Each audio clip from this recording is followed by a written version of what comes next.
نارو جهنم اور د جهنم اشد ډیر سخت حرن په ګرموالي کې د اور د دنیا نه او د ګرمۍ د دنیا نه. ټیک د چې صحابه کرامو دغه ګرمي برداشت کړو تبوک ته لاړل، خو رب کائنات به د جهنم د دغه ګرم اورونه وساتي. او تاسو ای منافقانو چې د دنیا د ګرمۍ ته ګورئ او په زړونو کې ایمان نشته، نو په ورځ د قیامت چې کوم اور تیار کړی شوی ستاسو دپاره هغه ډېر سخت دی د دنیا د دې اور نه. نبی علیه السلام یې بیا تشریح کړې ده. فرح المخلفون بمقعدهم خلاف رسول الله وكرهوا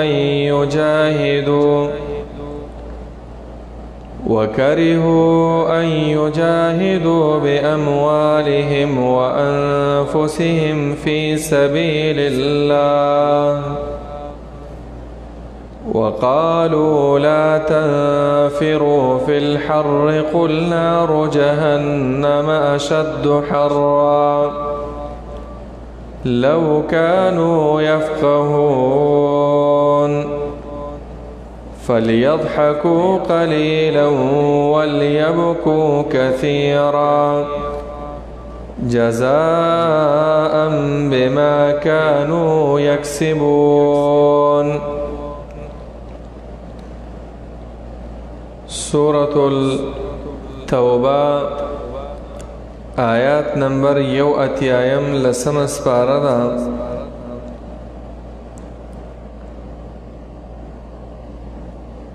د منافقانو ناکار صفات په دې صورت کې بیانېدل، ځکه په غزوه تبوک کې د دوی منافقتونه راښکاره شو او د رسول الله صلی الله علیه وسلم نه رستو پاتې شو. د رسول الله صلی الله علیه وسلم ملګرتوب یې ونه کو، نو الله دا صورت راولېږو. دې ته سورة الفاضحه وایي، داسې صورت چې منافقان یې پکې رسوا کړل، وی شرمول د دوی ټول د زړونو هغه پټې پټې خبرې او پټ پټ منافقتونه هغه په دې صورت کې الله راښکاره کړل. په دې آیات کې هم د منافقانو یو څو ناکاره صفات الله بیانوي. یو دا دی چې جهاد ته دوی لا نړل د نبی علیہ الصلوۃ والسلام سره، او دویم دا دی د پیغمبر خلاف به کو، او دریم خلاف به کو په خپل خلاف باندې به خوشحالیان هم کولی، په خپل ګناه باندې به فخر هم کو. نو دا ناکاره صفات په دې منافقانو کې وو، او خپل ملګری به منع کول چې د رسول الله صلی الله علیه وسلم سره مزه ځکه ګرمي ډېره زیاته ده. فرمای رب العالمین فرح المخلفون خوشحالی کړي د هغه خلکو خوشحاله شوي دي، هغه خلک خوشحاله شوي وو، هغه خلک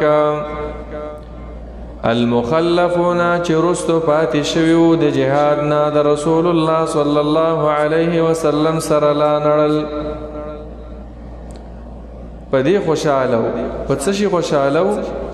بمقعدهم پکې ناستلو خپلو باندې خلاف رسول الله، رستو د رسول الله صلی الله علیه وسلم نام، یا خلاف رسول الله د وجه د مخالفت د رسول الله نه، د رسول الله خبره یې نه منله ځکه ونوتل. نو معنا دا شو فرح المخلفون خوشحاله شوي وو المخلفون دا پاتې کړی شوي منافقان، پاتې کړی شوي خلک د جهاد د تبوک نه په څه شي خوشحاله او بمقعدهم په کېناستلو د دوی باندې خلاف رسول الله چې رستو د رسول الله نه رسول الله مخکې لاړ او دوی ناستو، یا خلاف رسول الله د وجه د مخالفت د الله د رسول نه په دې خوشحاله و. مخلفون دوی خو په خپله مرضۍ پاتې وو،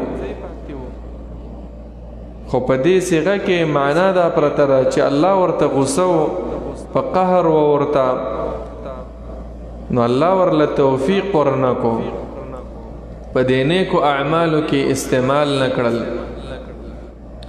د دوی د ناکاره صفاتو په وجه. وکرهوا ان یجاهدوا باموالهم او بد گنلا د منافقانو بل ناکاره صفت دا د اندا خبر بد گنلا یجاهدوا باموالهم چې جهاد وکي په مالونو خپلو باندې وانفسهم او په ځانونو خپلو چې مالونه ولګي د الله په لار کې او ځانونه هغه پیش کړي د الله رب العالمین مخې ته قرباني ورکي وینه توی کی دا کار به ډېر بدی شو. فی سبیل الله په لار د الله تعالی کې د دین د ترقۍ دپاره دا کارونه نهایت زیات بدی شو. دا د منافقانو صفت دی چې صحیح جهاد فی سبیل الله دای بدی شي. وقالو او بلنا کار صفت داو چې ویل به خپل ملګرو ته لا تنفروا موزی تاسو د تبوک د جهاد د پاره فی الحر پدې ګرمۍ کې موزی تاسو وسوسه به وراچولې دې ګرمۍ ته ګوره او بل پدې ګرمۍ کې د مدینه میوه او فصلونه اغم په خېدو ته نږدې شوي چې څه کوئ وزئ تاسو. نورې وسوسې مخکې ذکر شوي چې دغه رومیان هغوی لښکر ډېر غټ دی، تاسو ورسره جنګ کولی نه شئ.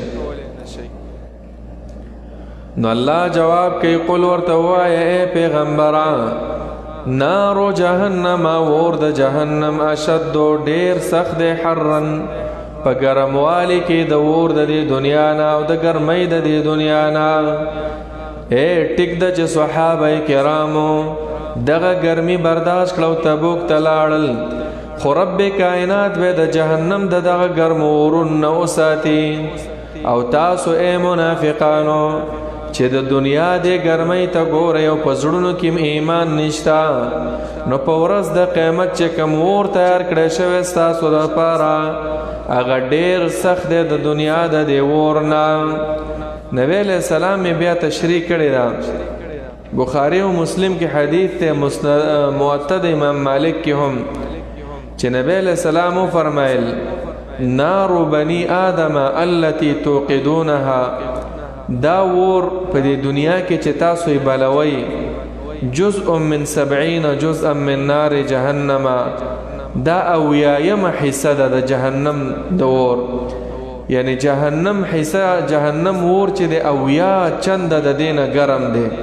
نو د دنیا ور ته انسان ټینګې دی شي، انسان خو پرېږده د غټ غټ بلډینګونو باندې ور ولګي او هغه ورته نه ټینګېږي، نو انسان خو ډېر کمزوری دی.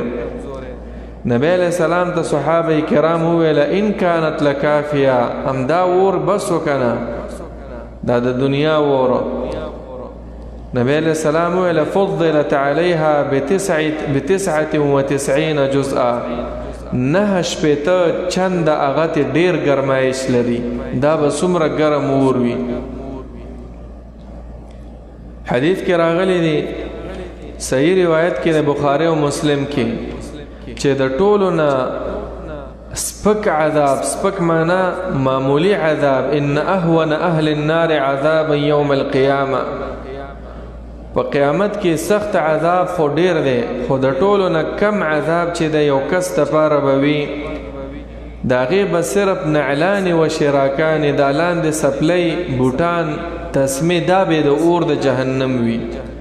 او هغه به دومره ګرم وي چې یغلی منها دماغه منهما دماغه، دا دماغ به ولا داسې خوټکی لکه په کټوی او په دیګي کې چې اوبه خوټکي، او دا سړی به دا ګمان کوي چې زمانه څوک بل څوک په سخت عذاب کې نشته. نو جهنم اور هغه داسې یو سخت اور دی. الله ځکه فرمایي قل ورته ووایه ای حبیبا دی منافقانو ته ووایه نار جهنم اور د جهنم اشد ډیر سخت دی حرن په ګرمۍ کې او په سوځولو کې د دنیا د اور نه ډیر ګرم دی.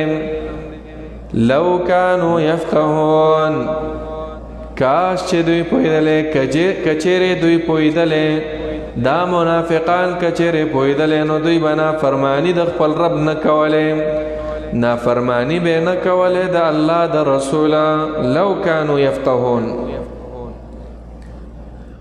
لو کانوا یفقهون کی اشاره ده چې دوی ته د دنیا او د آخرت فرق ورته نه محسوسیږي.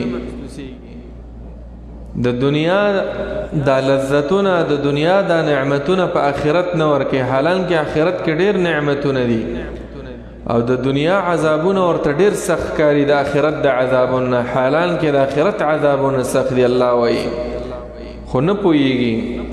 کافران منافقان دوی کې فقاهت نشته، علم یقیني. الله فرمایي فلیضحکوا قلیلا ولیبکوا کثیرا. زورنا ورکې الله رب العالمین تهدید ورکې فلیضحکوا ودی خاندي قلیلا لک شانتی، قلیلا معنا لک شان په دې ژوند د دنیا کې. قلیلا ابن ابي طلحه عبد الله ابن عباس ترجمه وکوله وی الدنيا قلیل، دنیا ټوله لګه لګه ده. دوی که څومره خنداګانې وکړي دا ختمیږي د دوی خنداګانې، خو چې بیا لاړ شي الله تعالی ته استأنفوا بکاء ډېرې جړاګانې به کوي، لا ينقطع ابدا جړا به نه ودرېږي. نو الله ځکه وایي فلیضحکوا قلیلا وخاندئ په دې دنیا کې اوس لږ شان لږه زمانه، ولیبکوا بیا وجاړئ، بیا وجاړئ په آخرت کې کثیرا ډېره زمانه به بیا جاړئ. معنا دا ده اوس خو خاندئ په دې دنیا کې، دا لږ وخت دی دا به تیر شي، خو یو وخت پتا سره روان دی اے منافقانو اے کافرانو، بیا به ډېره زمانه جاړئ خو جړا به درته هېڅ فایده بیا نه درکوي. حدیث کې راغلی دا جهنمین به دومره وجاړي چې د سترګو نه به اوښکې لاړې شي، اوښکې به ختمې شي، وینې به راشي، وینې به ختمې شي، دا پیپ او نوونه به ترې روان وي، خو بیا به رحم په دوی باندې نه کېږي. داسې حدیث کې راغلی که د دې جهنمینو په دې اوښکو کې کشتۍ روانه کړی شي، کشتۍ به پکې روانه کړی شي، دومره زیاتې اوښکې به د دوی د سترګو نه روانې وي. الله رب العالمین دې مونږ او تاسو ټول د جهنم د اورونو نه وساتي، او رب دې مونږ په دې دنیا کې او په آخرت کې په دواړو کې د الله د عذابونو نه بچ وساتي.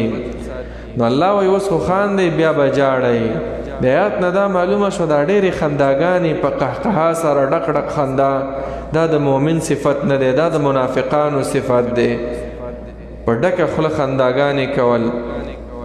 نبی علیه الصلاة والسلام یو ځل وویله وی لو تعلمون ما اعلمو، اے صحابه کرامو اے زما امتیانو که تاسو ته پته وي هغه عذابونه چې ما ته پته ده، لضحکتم قلیلا ولبکیتم کثیرا، تاسو به دا خنداګانې ډېرې کمې کړې وې، خندلې به م نه او ډېرې زیاتې به م ژړلې.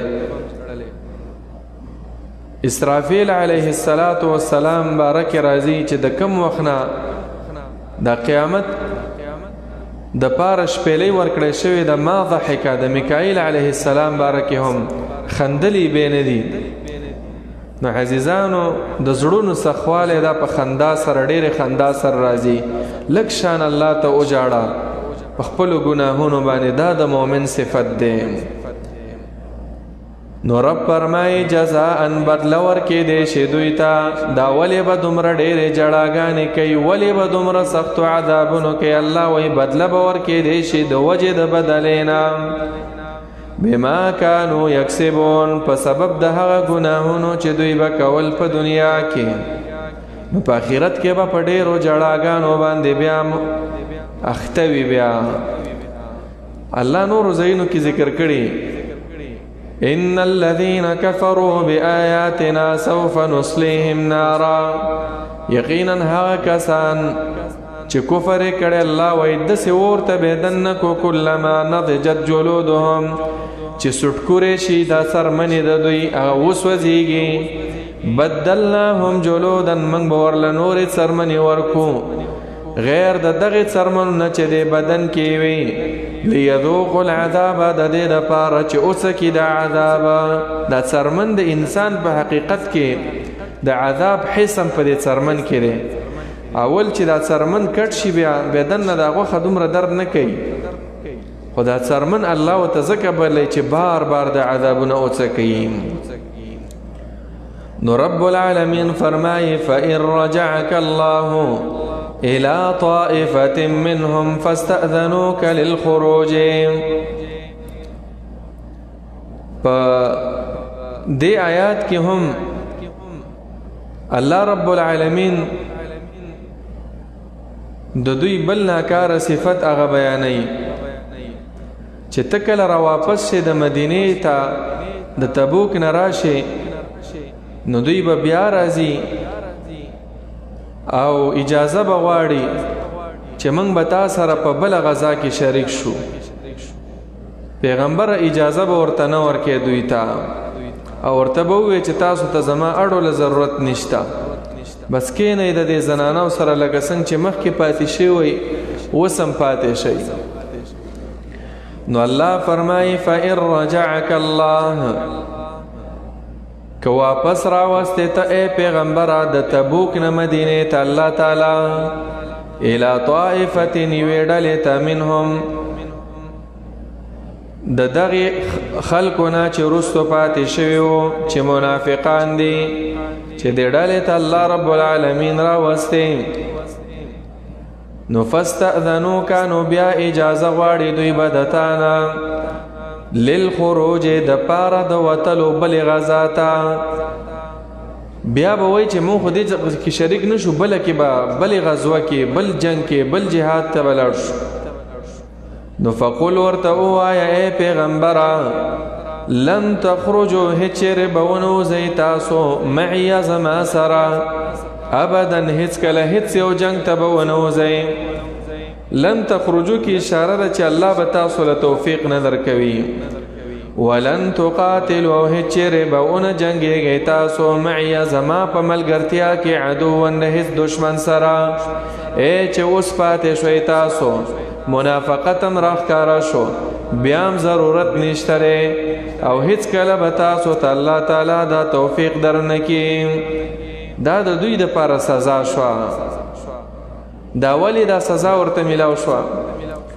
انکم یقینا زکا چې تاسو رضیتم بالقعود راضی شوی تاسو بالقعود په کېناستلو په واپس پاتې کېدو باندې اول مرة په اول ځل په غزوه د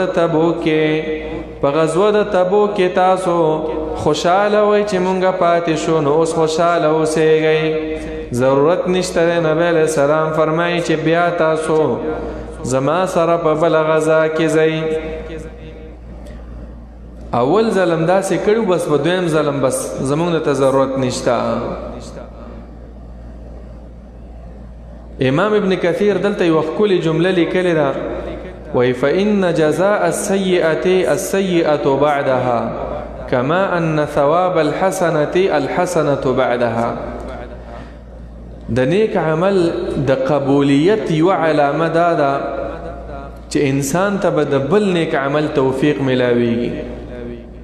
یوه روپۍ دې د الله په لار کې ورکړه د لسو درته توفیق ملاو شو، لس دې ورکړې د سلو درته ملاو شو، نفلي مونځ دې وکړو د شپې د تهجدو درته توفیق ملاو شو، د فرض مونځ توفیق درته ملاو شو. دا یوه نیکي بلې نیکۍ ته سړی راکش کوي. لکه څنګه چې د ګناه سزا دا ده چې ته به په بله ګناه کې اخته کېږي. د سترګو په ګناه کې اخته شوې بیا به د غوږونو په ګناه کې ورسخته کېږي. بیا به نورو ګناهونو کې ورسره اخته کړي. نو الله فرمایي فقعدوا مع القاعدين، نو ناستو سي تاسو کینئ تاسو مع الخالفین، فقعدوا مع الخالفین، داغه پاتې کېدونکو سره لکه ښځې ماشومان او معذوره خلک شو، اوس کینئ د دوی سره. خالفین زنانه واړه کمزوري دا ټول پکې داخل دي، او خالفین په لغت کې فاسدینو ته موي چې کینئ د دې فاسدو خلکو سره، منافقانو سره. امام فرای بغوی لیکلی دی چې خالف دې ته موي چې د رسول الله خلاف کوي، کینئ د الله د پیغمبر چې چا خلاف کو د هغې سره اوس کینئ. نو دا یو قسم سزا ده، لکه پلار چې بچي ته ووایي چې وځه د دې کور نه وسه، نو دا دوی ته دغه د سزا په شکل دا خبرې ورته وویلې شوې. ولا تصل على أحد منهم مات أبدا ولا تقم على قبره. اوس په دې آیات کې الله رب العالمین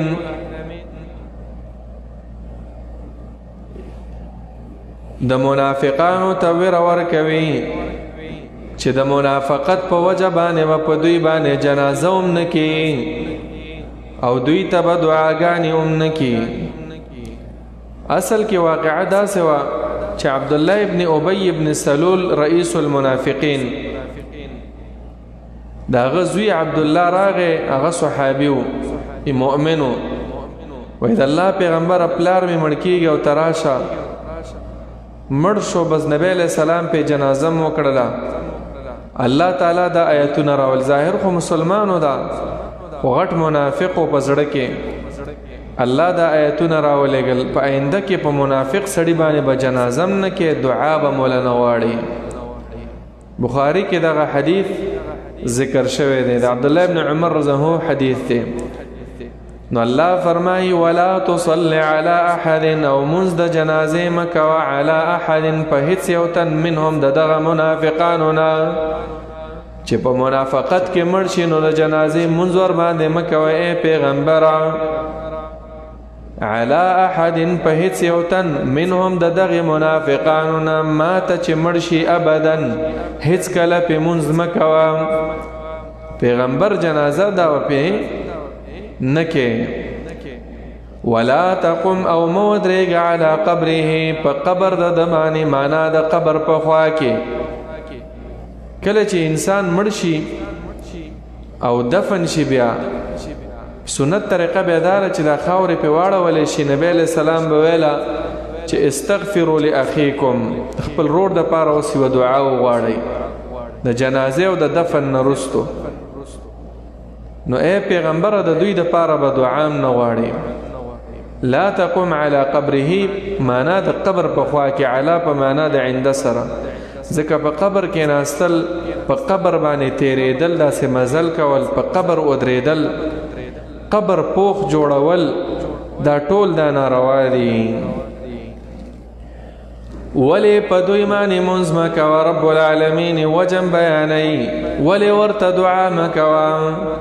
وجداد انهم كفروا بالله، یقینا دوی کفر کړي په الله تعالی باندې، ورسوله او د الله په پیغمبر باندې.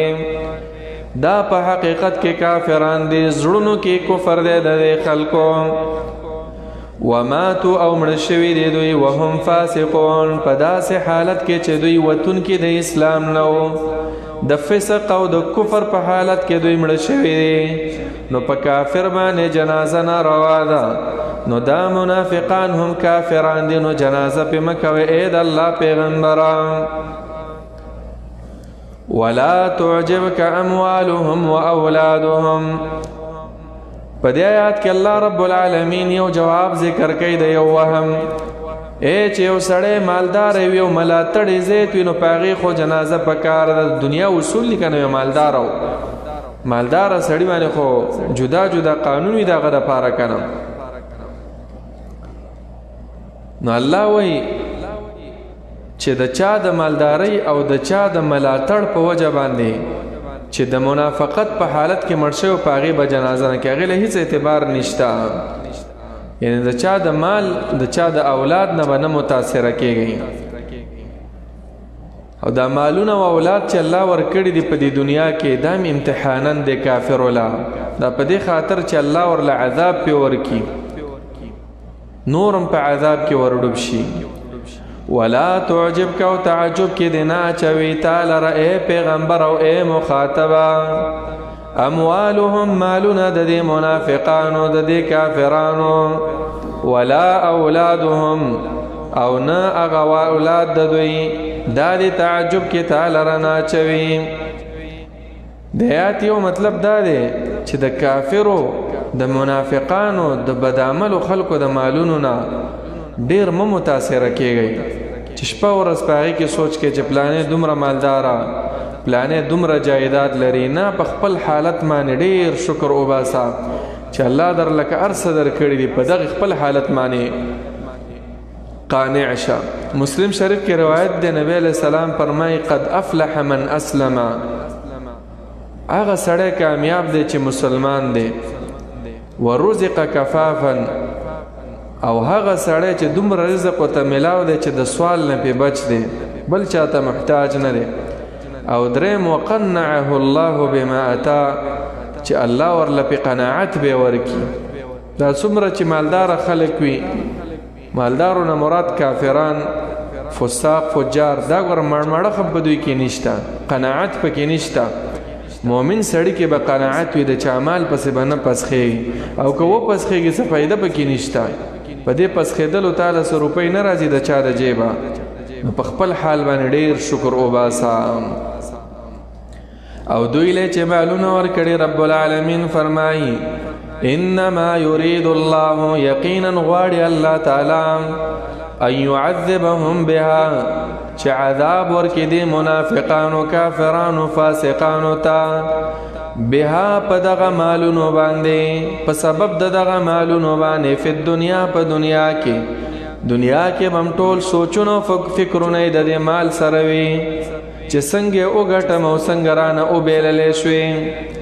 وتزهق انفسهم، په سختۍ سره به وځي انفسهم روحونه د دوی، وهم کافرون، په داسې حالت کې چې دوی به کافران وي. نو داسې مال څه پیدا چې انسان له مرګ راځي او د کفر په حالت کې ولا راشي، یوه روپۍ دې نه وي، خو چې مرګ او ژوند د ایمان سره وي، مسلمان ته به ایمان د هر څه نه محترم وي. وَإِذَا أُنزِلَتْ سُورَةٌ أَنْ آمِنُوا بِاللَّهِ وَجَاهِدُوا مَعَ رَسُولِهِ، په دې آیات کې الله رب العالمین د منافقانو بل ناکاره صفت بیانوي. هغه دا دی چې کله د جهاد آیتونه راشي او صورت را نازل شي، نو مالدار خلک چې د هغوی بانې شروع کړي او هغوی جهاد له نه ځي، او بانې شروع کړي چې مونږ پرېږده چې په دې کور کې پاتې شو، نو الله په دوی باندې د دوی دا خوی او دا عادتونه چې و دا پې رد کوي. فرمایي رب العالمین وَإِذَا أُنزِلَتْ سُورَةٌ، او کله چې نازل کړی شي یو صورت یا یوه حصه د یو صورت را نازل شي، ان په دې خبره آمنو چې ایمان راوړئ، بالله په الله تعالی باندې صحیح ایمان د زړونو نه راوړئ. دویم وجاهد او جهاد وکئ مع رسوله، په ملګرتوب د پیغمبر د الله تعالی کې، د کافرو سره جهاد وکئ، د پیغمبر ملګری شئ. نو څه چلو چې استأذنک اولو الطول، اجازت غواړي تا نه ای پیغمبره، د څه شي اجازت غواړي چې پاتې شي د جهاد نه؟ څوک یې غواړي؟ اولو الطول، خاوندان د قدرت او د مال والا، مالدار خلک چې دي هغوی بس ووایي چې بس موږ به پاتې شو. وقالو او وایي دوی ذرنا نکن مع القاعدین، پرېږده مونږه ای پیغمبره نکن چې شو مونږه مع القاعدین، د دې ناستو خلکو سره، کېناستونکو خلکو سره. القاعدین معنا زنانه ماشومان چې په کور کې ناست وي، چې په چا باندې جهاد نه دی فرض، چې مونږ هم د دوی سره کینو د دې دنیا نه خوند واخلو. نو دا هم د منافقانو صفت وه. صحابه کرامو کې مالدار او غریب ټول به مخکې کېدل، د پیغمبر صحبت کې به روانو. رضوا بأن يكونوا مع الخوالف، رضو خوشاله دي دوی دا منافقان بأن يكونوا په دې خبره چې شي دوی مع الخوالف د پاتې کېدونکو ښځو سره په کورونو کې پاتې شي. وطبع على قلوبهم او مهر لګولې شوی دی په زړونو د دوی باندې فهم لا يفقهون، نو دوی نه پوهېږي په فایدو د جهاد باندې او د پیغمبر په ملګرتوب په دې باندې نه پوهېږي. په زړونو یې مهر دی، په زړونو یې مهر دی، نو د پیغمبر ملګرتوب کې چې کومه فایده ده هغه ورته نه ښکاري. او دارنګې په جهاد کې چې کومې فایدې دي او د جهاد په پرېښودو کې چې کوم نقصانات دي په هغې هم نه دي خبر، او د پیغمبر په ملګرتوب هغه پرېښودل په هغې کې څومره نقصانات دي په هغې هم نه دي خبره. الخوالف جمع د خالفتون نه مراد تېنه زنانه دي چې زنانو سره پاتې شي.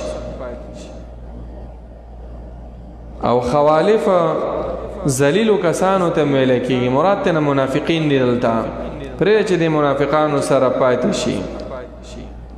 نو نارینه چې کله چې صحیح جهاد وي او امیر حکم وکړي بادشاهي وخت، نو نارینه به نه پاتې کېږي، د کفارو سره جنگ وي، د الله د دشمنانو سره، یهودیان، نصارا، هندوان، مجوسیان، مشرکان، دوی سره. لكن الرسول والذين آمنوا معه جاهدوا بأموالهم وأنفسهم. الله تعالی و صفتنا بیانوي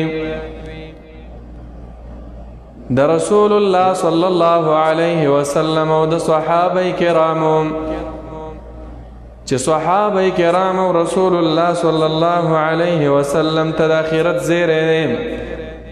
زیری ورته دا دی چې دوی جهادونه کوي، دوی د کفارو سره مقابله کوي، نو د دوی د پاره الله رب العالمین ډیر ناشنا بدلې برابرې کړې دي په آخرت کې. نو رب العالمین فرمایي لیکن رسول صلی الله علیه وسلم والذین آمنوا هغه کسان چې ایمان راوړي معه چې د دې پیغمبر سره دي، نو سکی جاهدو باموالهم جهاد کوي په مالونو خپلو سره، خپل مالونه لګوي د الله په لار کې، وانفسهم او په نفسونو خپلو سره، خپل ځانونه د الله رب العالمین مخې ته پیش کوي، خپل ځواني، خپل غوښې، خپل وینې الله ته پیش کوي. ګورئ مخکې الله ذکر کړل چې منافقان ټول عمر باندې کوي او مالدار خلک چې دی هغوی د ځان د پاره اجازه غواړي. په دې آیات کې د رسول الله صحابه کرام کې غریبانان دي که مالدار دي، هغه ټول د رسول الله صلی الله علیه وسلم سره هغه جهاد ته وتل. و اولئک او دغه کسان چې دغه صحابه کرام لهم شته د دوی د پاره الخیرات، ډېرې خوشحالۍ هم په دنیا کې، ډېرې فایدې، ډېرې خوشحالۍ، ډېرې ښېګڼې هم په دنیا کې هم په آخرت کې. و اولئک او دغه کسان هم المفلحون، هم دوی پوره کامیاب دي، پوره کامیاب دي، دنیا کې هم کامیاب او په آخرت کې هم کامیاب. دنیا کې کامیابی دا ده چې د پیغمبر ملګرتوب نصیب شو، صحابه وګرځېدل، غنیمتونه حاصل کړل، دا غټ اعمال د جهاد دای تر سره کړل، او په آخرت کې ورله الله رب العالمین ډېرې غټې بنگلې او جنتونه برابر کړي دي. الله فرمای اعد الله لهم، تیار کړي دی الله رب العالمین لهم د دوی د پاره جنات جنتنا تجری چې بهیږي به من تحتها الانهار، لاندې د ونو د دې جنتنا، لاندې د بنگلو د دې جنتنا څه شی به بهیږي الانهارو څلور قسمه نهرونه سوره محمد کې براشي چې د شهدو نهرونه بوي د سپینو اوبو بوي او دارنګې د پیو بوي او د شرابو او دا منظر څومره ښکلی دی منظر چې ونې وي بنګلې وي د سرو د سپینو د یاقوت او د مرجان مخکې تیر شوي وو چې یوه خښته لبنة من ذهب یوه خښته به د سرو وي ولبنة من فضة یوه به د سپینو وي او دا مساله دا به د مسکو نه جوړه وي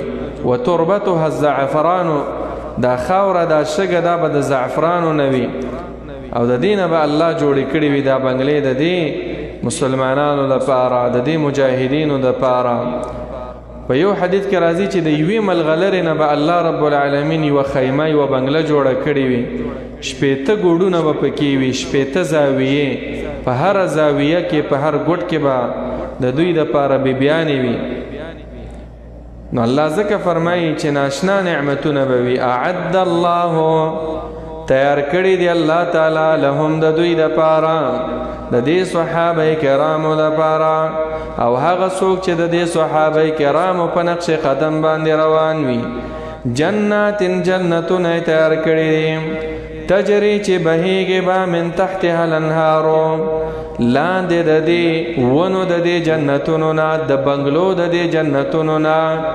الانهارو سندونه خالدین همیشه به وي دوی فیها په دې جنتونو کې ذالک دا داخلېدل د جنتونو ته الفوز العظیم کامیابي لویه ده ګورئ دې آیات نه دا معلومه شو اهل علم دین استدلال کړی مخکې آیات کې ذکر شو لكن الرسول والذین آمنوا معه معنا چې د پیغمبر سره د پیغمبر په زمانه کې ایمان راوړو او د پیغمبر په صحبت کې جهادونه کړي مالونه لګولي نفسونه نو الله به دا جنت ته بوزي جنت ته رب العالمین بوزي جنتونه ولا ورکوي دغه خلکو لا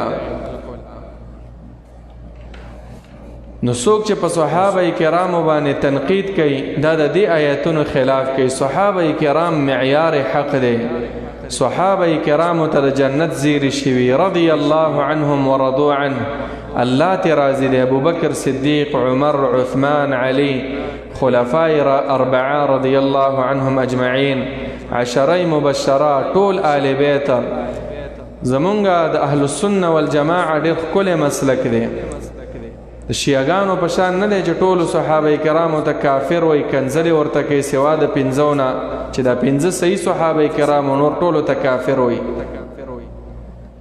ټول صحابه کرام دا د ایمان په حالت کې وو عدولو الله ورله د جنت زیری ورکړي دا آیاتونه په دلیل دی الله ته راضي دی او څوک چې په صحابو باندې طعن لعن لګوي هغوی ته کنځلې کوي نو دا آیاتونه نه انکار کول دی چې کوم په دې قرآن کې راغلي مسلمان به د ټولو صحابه کرامو قدر کوي معاویه رضی الله عنه اکثره دا سنین چې دی معاویه رضی الله ته بد وایي نه معاویه رضی الله په ادب سره یادې علی رضی الله عنه ټولو ته په یو نظر باندې ګوره الله ته راضي دی الله رب العالمین دې مونږ او تاسو ټولو کې د صحابه کرامو صفات پیدا کړي او رب العالمین دې مونږ او تاسو د منافقانو د صفاتونه اوساتي د منافقت د صفاتونه رب العالمین دې زمونږ او تاسو شوق رغبت مینه او محبت د قرآن سره پیدا کی او الله دې مونږ او تاسو ټول په قرآن باندې پوي کی آمین یا رب العالمین وصلى الله تعالى على خير خلقه محمد وعلى آله وصحبه أجمعين